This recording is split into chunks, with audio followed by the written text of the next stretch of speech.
Ευχαριστώ πολύ για την πρόσκληση. Θέλω να πω, βλέπετε εδώ το Πανεπιστήμιο της Πάτρας, με το οποίο ξεκίνησα συνεργασία προσφάτως. Δεν έχει να κάνει με το Aquarius Project. Θέλω να το ξεκαθαρίσω αυτό. Εγώ πριν από μια εβδομάδα έμαθα για το Aquarius Project. Έχει να κάνει με διάφορα ερευνητικά πρωτόκολλα τα οποία θα κάνουμε στην Πάτρα, με στόχο να κάνουμε το συγκεκριμένο τμήμα ένα από τα πιο γνωστά παγκοσμίως. Ήδη το Ωνάσιο με τα πενιχρά ερευνητικά μέσα που έχει το έχουν κατατάξει ως τέταρτο ερευνητικό κέντρο σε παραγωγή γνώσης πάνω στο ηλεκτρονικό τσιγάρο παγκοσμίως, ξεπερνώντας μεγαθύρια πανεπιστημιακά ιδρύματα, και ελπίζω το ίδιο να γίνει και με το Πανεπιστήμιο Πάτρας και τον κύριο Πουλά, τον καθηγητή υπεύθυνο εκεί. Λοιπόν, το κάπνισμα γνωρίζουμε ότι προκαλεί πάνω από 700.000 θανάτους ετησίως στην Ευρωπαϊκή Ένωση και 480.000 θανάτους στις ΗΠΑ μόνο. Ο Παγκόσμιος Οργανισμός Υγείας, ο οποίος κάνει διάφορα εφάνταστα πλάνα για την μείωση του καπνίσματος, κυρίως στον αναπτυγμένο κόσμο, με πλήρη αποτυχία, προβλέπει ότι 1 δισεκατομμύριο θάνατοι θα υπάρξουν παγκοσμίως το 21ο αιώνα, οι οποίοι θα οφείλονται αποκλειστικά σε νοσήματα που προκαλούν το κάπνισμα. Οι θεραπείες διακοπής, λίγο πολύ τις ξέρετε όλοι, υποκατάστα νικοτίνης, τσίχλες, αυτοκόλλητα, σπρέι διαφόρων τύπων, με αποτελεσματικότητα αποδεδειγμένη από διεθνείς έρευνες στο έτος κάτω από 7% στη διακοπή του καπνίσματος, και το από του στόματος φαρμακευτικά σκευάσματα με αποδεδειγμένη με μελέτες και πολύ καλά οργανωμένες μελέτες στο έτος κάτω από 20%. Στην πραγματική καθημέρα κλινική πράξη είναι ακόμα μικρότερο από 20%.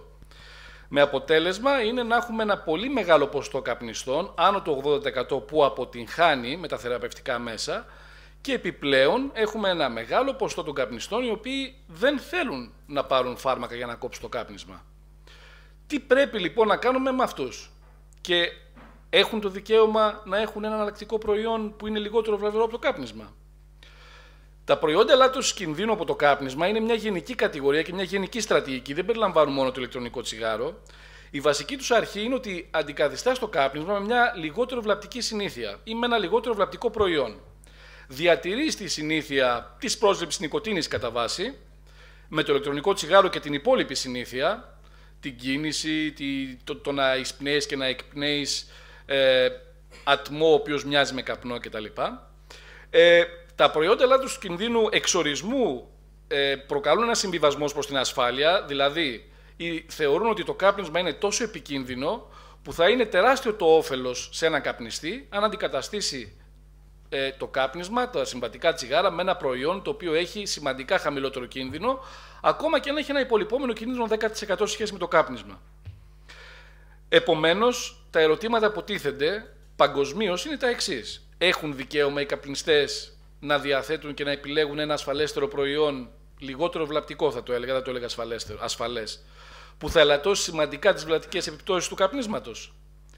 Έχουμε επίσης εμείς υποχρέωση στους επιστήμονες, όπως και οι πολιτικοί και οι νομοθέτες που φτιάχνουν τους κανόνες, να διασφαλίσουν τη σωστή ενημέρωση και τη διαθεσιμότητα τέτοιων προϊόντων προς τους καπνιστές? Η ενημέρωση αφορά βέβαια και εσάς τους δημοσιογράφους που είστε παρόντες. Εγώ πιστεύω πως ναι. Είναι αυτονόητο και αυταπόδεικτο. Με βάση και τα προηγούμενα ότι η ιατρική επιστήμη δυστυχώς δεν έχει φτιάξει αυτή τη στιγμή το φάρμακο το οποίο θα είναι αποτελεσματικό για όλους. Και δεν νομίζω ότι πρέπει να τιμωρήσουμε τους καπνιστές επειδή εμείς δεν μπορούμε να φτιάξουμε ένα φάρμακο αποτελεσματικό στη διακοπή του καπνίσματος. Τα βασικά χαρακτηριστικά του ηλεκτρονικού τσιγάρου είναι ότι δεν περιέχουν καπνό, ότι δεν λειτουργούν με καύση στερεού υπολείμματος όπως είναι το φυτό του καπνού που έχουν τα συμβατικά τσιγάρα. Χρησιμοποιούνται συστατικά τα οποία είναι εγκεκριμένα για ανθρώπινη χρήση, για χρήση σε τρόφιμα κυρίως. Σε σχέση με το κάπνισμα, όπως θα σας δείξω και πιο κάτω, τα τοξικά συστατικά είτε αποσιάζουν πλήρως είτε υπάρχουν σε ποσότητες 10 έως πάνω από 1000 φορές μικρότερες από το τσιγάρο. Η νικοτίνη που έχει δαιμονοποιηθεί παγκοσμίως επειδή το βασικό μέσο πρόσληψής της ήταν το κάπνισμα, έχει ελάχιστη ως μηδενική συμβολή στα σχετιζόμενα με το κάπνισμα νοσήματα, και αυτό είναι ξεκάθαρο εδώ και χρόνια. Δεν είναι κάτι το οποίο το μαθαίνουμε τώρα. Φυσικά δεν γνωρίζουμε ακόμα τις μακροχρόνιες επιπτώσεις, δεν γνωρίζουμε την απόλυτη ασφάλεια των συστατικών, γιατί όπως είπα χρησιμοποιούνται κυρίως στα τρόφιμα και όχι για εισπνοή, αλλά όταν ακούμε μετά από μια κυκλοφορία ενός προϊόντος 8 ετών ότι δεν γνωρίζουμε τι είναι το ηλεκτρονικό τσιγάρο, τι έχει και τι δεν έχει, ή πρέπει να είναι πολύ άσχετος αυτός που το λέει, ή αλλιώς έχει πρόβλημα η επιστημονική κοινότητα. Γιατί αν επί 8 χρόνια δεν έχει καταφέρει να μάθει τίποτα, τότε έχουμε πρόβλημα. Τι ακούμε σήμερα για το ηλεκτρονικό τσιγάρο παγκοσμίως? Δεν είναι ελληνικό το φαινόμενο, είναι παγκόσμιο. Ανακρίβειες που δεν είναι ανακρίβειες, είναι ψέματα. Γιατί η μισή αλήθεια δεν είναι ανακρίβεια, είναι ψέμα και θα σας δείξω παρακάτω γιατί είναι ψέμα. Φήμες, όπως προέκυψε πριν από 2 εβδομάδες περίπου στη Μαλαισία, ότι κατέληξε κάποιος στον δρόμο επειδή έσκασε το ηλεκτρονικό τσιγάρο που είχε στη τσέπη του και αποδείχθηκε ότι ήταν πιστόλι στυλό. Ανέκδοτα, όπως το υγρό στον πνεύμονα. Φαντάζομαι το έχετε ακούσει επανειλημμένως, εγώ το ακούω ακόμα και τώρα μετά από τόσα χρόνια. Όλοι με ρωτάνε αν θα μαζέψει υγρό στον πνεύμονα από την εισπνοή ατμού. Και επιστημονική γελιοποίηση, όπως είναι δημοσιεύσεις σε επιστημονικά περιοδικά τελείως βλακώδεις, περί εισπνοής γλυκερίνης προκαλεί λιποειδή πνευμονία. Η γλυκερίνη είναι αλκοόλη και δεν είναι λίπος, οπότε δεν μπορεί εξορισμού να προκαλέσει λιποειδή πνευμονία. Και αυτό έχει δημοσιευτεί στο Chest, ένα από τα μεγαλύτερα πνευμονολογικά περιοδικά. Και θα έπρεπε το Chest να έχει αποσύρει τη δημοσίευση, ακόμα δεν το έχει κάνει. Και ένα άλλο επίσης, το οποίο χαρακτήρισα στο τελευταίο συνέδριο για το κάπνισμα στην Ισπανία ως ανέκδοτο, είναι ότι όλα τα μικροσωματίδια, επειδή το ηλεκτρονικό τσιγάρο βγάζει μικροσωματίδια, είναι μικροσταγόνες. Κάποιοι υποστηρίζουν ότι τα μικροσωματίδια, ό,τι και αν είναι αυτά, προκαλούν καρδιοπάθειες και πνευμονοπάθειες. Εγώ θα σας πω ότι τα μικρότερα μικροσωματίδια που μπορείς να φτιάξεις είναι βράζοντας νερό. Αν κάποιος πιστεύει ότι ο ατμός του νερού μπορεί να προκαλέσει καρδιοπάθειες και πνευμονοπάθειες, να με ενημερώσει. Πραγματικό περιστατικό για να δείτε ποιες είναι οι επιπτώσεις αυτής της ενημέρωσης. Άνδρας 34 ετών, καπνιστής επί 16 έτη με 30 τσιγάρα ημερησίως, καταφέρνει 16 μήνες πριν από σήμερα να διακόψει το κάπνισμα με τη χρήση ηλεκτρονικού τσιγάρου. Παρακολουθεί ένα τηλεοπτικό ρεπορτάζ σε ελληνικό κανάλι ότι το ηλεκτρονικό τσιγάρο περιέχει τοξικές και καρκινογόνες ουσίες και κάνει το εξής απλό. Πετάει το ηλεκτρονικό τσιγάρο και πάει και αγοράζει τσιγάρα κατευθείαν στο περίπτερο. Ποιος θα είναι υπεύθυνος λοιπόν για αυτόν τον άνθρωπο, ο οποίος από παραπληροφόρηση ξαναγυρίζει το κάπνισμα? Γιατί η παραπληροφόρηση αυτή δεν έχει οδηγήσει κανένα καπνιστή στο να πάει σε ιατρία διακοπής καπνίσματος ή να προσπαθήσει να βρει άλλο τρόπο να κόψει το κάπνισμα. Εγώ έχω πάρα πολλές τέτοιες περιπτώσεις, ακόμα και συγγενών μου, οι οποίοι ξαναγύρισαν στο κάπνισμα ακούγοντας ένα τηλεοπτικό ρεπορτάζ. Δεν το λέω για τους δημοσιογράφους, γιατί εσείς μεταδίδετε αυτά που σας λένε. Τα λέω για αυτούς που σας τα λένε και εσείς τα μεταδίδετε. Έτσι, να το ξεκαθαρίσω. Γιατί εσείς δεν μπορεί να είστε επιστήμονες και δεν μπορεί να κρίνετε αυτά που σας λέει ο χύψη ειδικός, που συνήθως οι ειδικοί που τα λένε δεν έχουν κάνει και καμία μελέτη πάνω στο ηλεκτρονικό τσιγάρο. Πληροφορία προς τον καπνιστή για να δούμε ποια είναι η αλήθεια. Το ηλεκτρονικό τσιγάρο λοιπόν περιέχει επικίνδυνες και τοξικές ουσίες. Αυτή είναι μια πληροφορία που δεν είναι ψέμα, αλλά είναι ψέμα επειδή είναι μισή αλήθεια.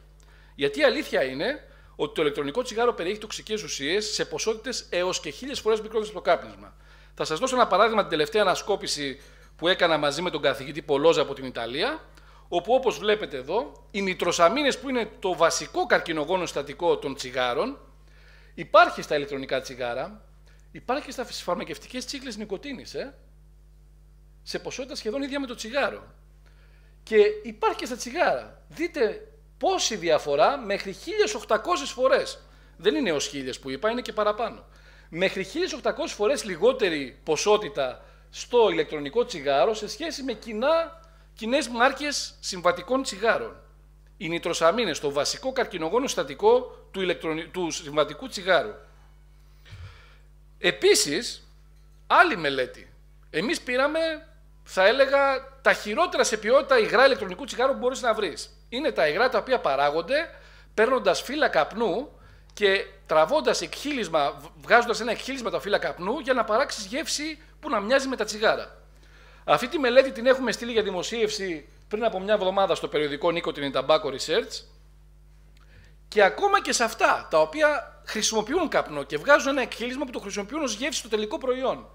Οι νητροσαμίνες ήταν 1217 για τη μία από τις δύο νητροσαμίνες και 290 φορές, συνολικά 806 φορές μικρότερη σε ποσότητα από ό,τι υπήρχε όχι στα τσιγάρα, στα προϊόντα καπνού που δεν καπνίζονται, δεν χρησιμοποιούνται με καύση, είναι τα λεγόμενα smokeless tobacco products, δηλαδή ο μασόμενος καπνός ή το snus που κυκλοφορεί στη Σουηδία, τα οποία υπόψη έχουν αποδειχθεί ότι μειώνουν τα ποσοστά καρκίνου κατά πάνω από 90% σε σχέση με το κάπνισμα. Έτσι. Ακόμα και αυτά τα προϊόντα που θεωρούνται σχετικά ακίνδυνα έχουν πολύ μικρότερα ποσοστά πολύ μεγαλύτερα ποσοστά νητροσαμινών από ό,τι έχει το ηλεκτρονικό τσιγάρο. Και εδώ εξετάσαμε εμείς 21 υγρά. Μπορείτε να δείτε και για άλλες τοξικές ουσίες, όπως είναι τα νητρικά. Εδώ είναι όλη η ομάδα ηλεκτρονικών τσιγάρων που πήραμε, που ήταν τα μισά συμβατικά, με γεύσεις σαν αυτές που παράγει και το Πανεπιστήμιο της Πάτρας. Τα άλλα μισά ήταν με τη χρήση των φύλων καπνού που σας είπα. Σαφώς ήταν καλύτερη κατάσταση στα συμβατικά ηλεκτρονικά τσιγάρα. Βλέπετε εδώ διαφορές. 1.700 φορές λιγότερες νητροσαμίνες, 994 φορές το σύνολο των νητροσαμινών, 301 φορές λιγότερα τα νητρικά. Όλα αυτά είναι καρκινογόνα, τοξικά, έτσι, ακεταλδεΐδη, φορμαλδεΐδη, φενόλες, όλα αυτά. Λοιπόν, δεν υπήρξε κάποιο προϊόν που να έχει παραπάνω από το τσιγάρο, έτσι. Άλλη πληροφορία, λοιπόν, να δούμε μια άλλη αλήθεια προς τους καπνιστές. Νομίζω την είχαν αναμεταδώσει και ελληνικά μέσα. Το ηλεκτρονικό τσιγάρο περιέχει βαρέα μέταλλα, έτσι. Πράγματι δεν είναι ψέμα. Γιατί είναι ψέμα όμως? Γιατί τα βαρέα μέταλλα που περιέχει και έχει βρεθεί στην χειρότερη μελέτη που έχει γίνει για το συγκεκριμένο θέμα είναι σε μικρότερες ποσότητες από τη επιτρεπόμενη ποσότητα που μπορείς να λάβεις από φαρμακευτικά εισπνεώμενα σκευάσματα. Και σας έχω εδώ τον πίνακα. Οι δοσολογίες των εισπνεώμενων φαρμακευτικών σκευασμάτων είναι καθορισμένες από την Αμερικανική Φαρμακοποιία. Και είναι αυτές που βλέπετε εδώ. Εγώ δεν έβαλα 400 με 500 τζούρες εισπνοές τη μέρα που παίρνει ένας μέσος ατμιστής. Έβαλα την ποσότητα που υπάρχει σε 1000 εισπνοές. Που δεν είναι καν ημερήσια, είναι 2 ημερών. Παρόλα αυτά, μπορείτε να δείτε ότι οι ποσότητες είναι πάλι πολύ μικρότερες σε μέταλλα όπως ο μόλιβδος, το χρώμιο, το νικέλιο, που τα ξέρετε όλοι ότι είναι τοξικά και προβληματικά. Έλαντε όμως που από τα φάρμακα έχουμε δικαίωμα να πάρουμε περισσότερο από ό,τι έχουμε δικαίωμα να πάρουμε από τα ηλεκτρονικά τσιγάρα, αλλά κανένας δεν βγήκε να πει ότι η φαρμακοποιία εγκληματεί και χορηγεί βαρέα μέταλλα μέσω των εισπνεώμενων σκευασμάτων στον ασθενή. Γιατί προφανώς ξέρουμε ότι αυτά τα όρια έχουν κάποια ασφάλεια, έτσι.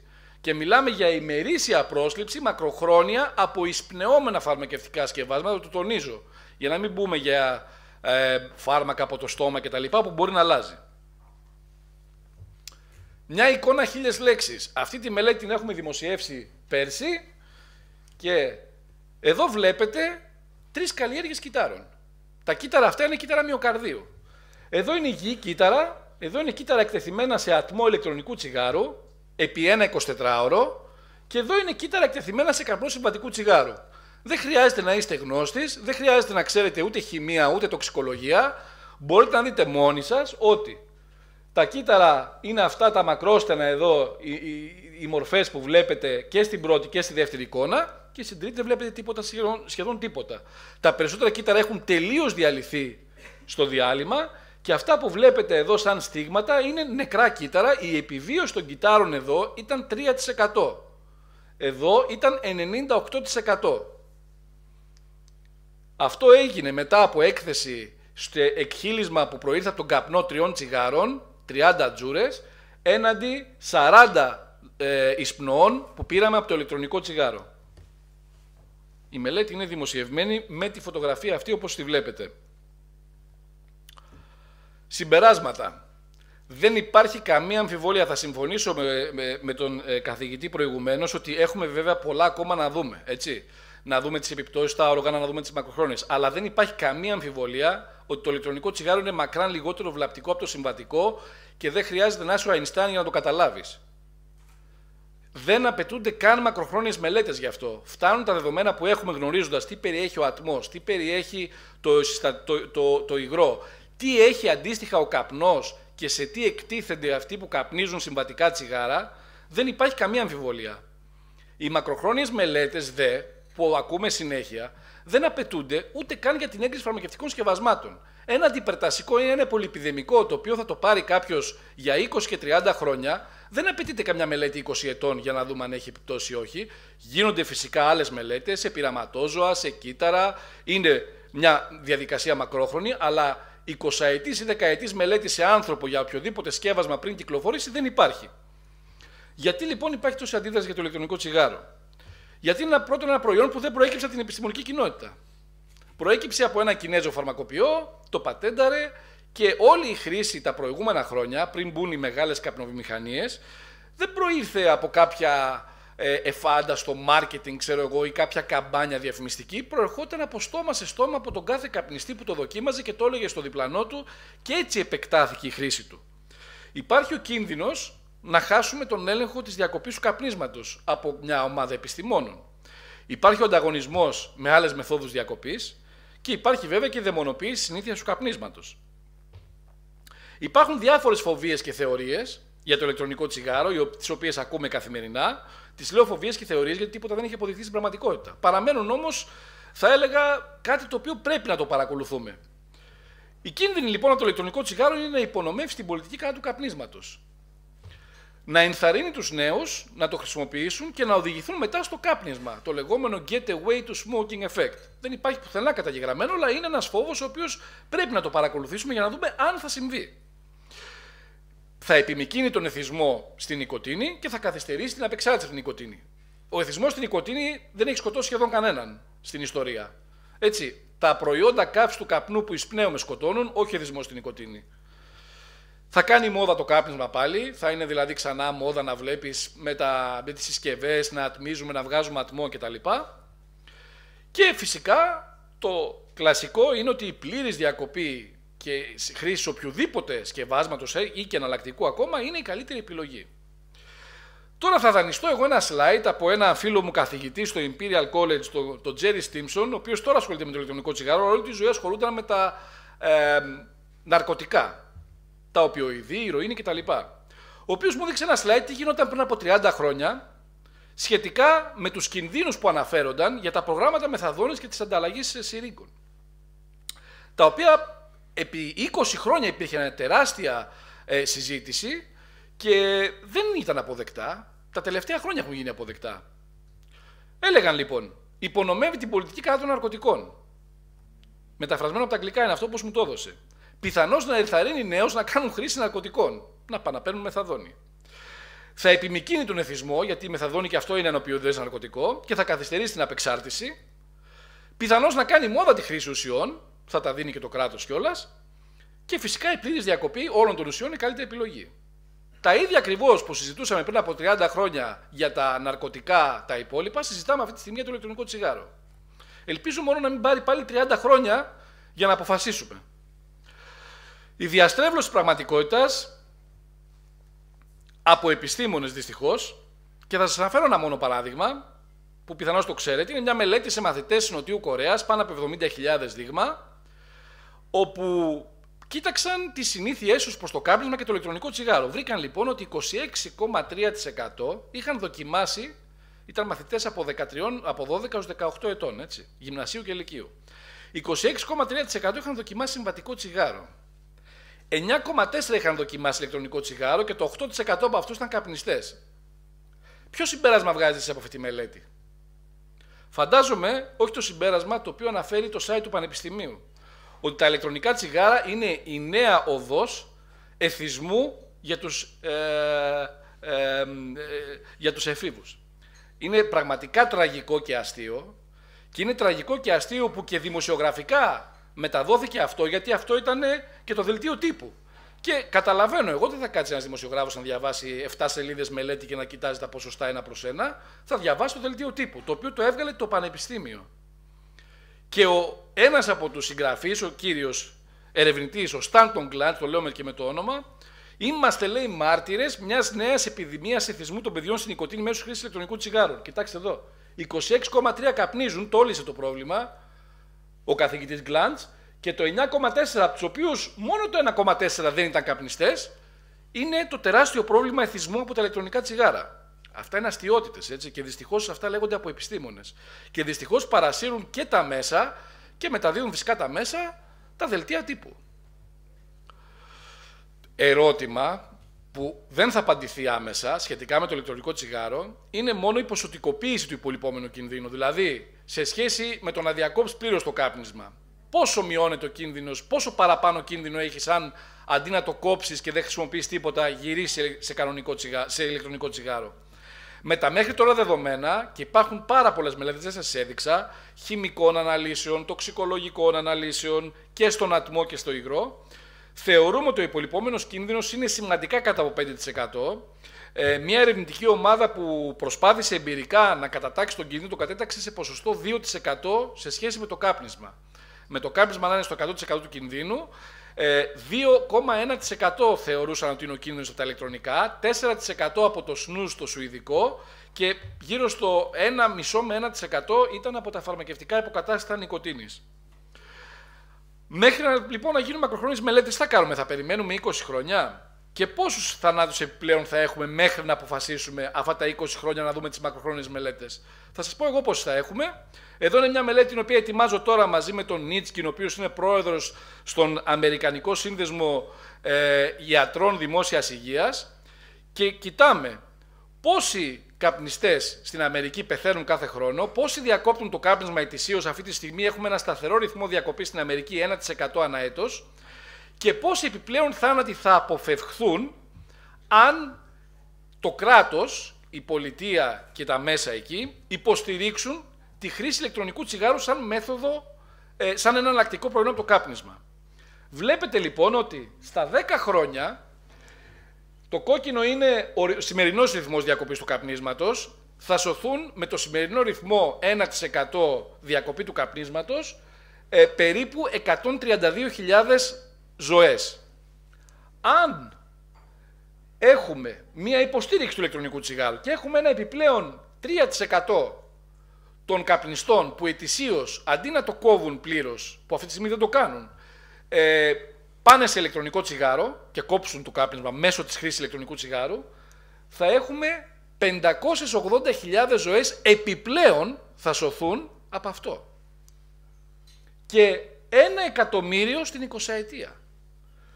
Με ένα 5% ρυθμό μεταστροφής από το κανονικό στο συμβατικό τσιγάρο, θα έχουμε στη δεκαετία, στην 20ετία, αντί για 605.000 περίπου ζωές που θα σωθούν, κοντά στα 3 εκατομμύρια. 2 εκατομμύρια περίπου παραπάνω. Και με ένα 10% που είναι λίγο σενάριο έτσι πιο λιγότερο ρεαλιστικό θα έλεγα, πιο έτσι όνειρο περισσότερο, 10% των καπνιστών να το κόβουν ετησίως, θα φτάσουμε, όπως βλέπετε, πάνω από 4 εκατομμύρια ζωές να σώζονται, που είναι περίπου 3,5 εκατομμύρια παραπάνω από ό,τι έχουμε αυτή τη στιγμή. Και όλα αυτά, θεωρώντας ότι το ηλεκτρονικό τσιγάρο έχει υπολοιπόμενο κίνδυνο 5% σε σχέση με την πλήρη διακοπή. Δηλαδή, αν κάποιος μηδενίζει τον κίνδυνό του όταν κόβει το κάπνισμα, ο κίνδυνος με το να χρησιμοποιεί το ηλεκτρονικό τσιγάρο είναι 5% παραπάνω. Το οποίο είναι ρεαλιστικό και ίσως και υπερβάλλον. Τα ίδια δε νούμερα περίπου, οι διαφορές είναι μερικές εκατοντάδες χιλιάδες, υπάρχουν ακόμα και αν θεωρείς ότι ο υπολοιπόμενος κίνδυνος είναι 10%. Οποιοδήποτε προϊόν έχει υπολοιπόμενο κίνδυνο 10% και κάτω σε σχέση με το τσιγάρο, έχει τεράστια διαφορά στην επίπτωση των νοσημάτων που σχετίζονται με το κάπνισμα. Τεράστια διαφορά. Ευχαριστώ πολύ για την υπομονή σας.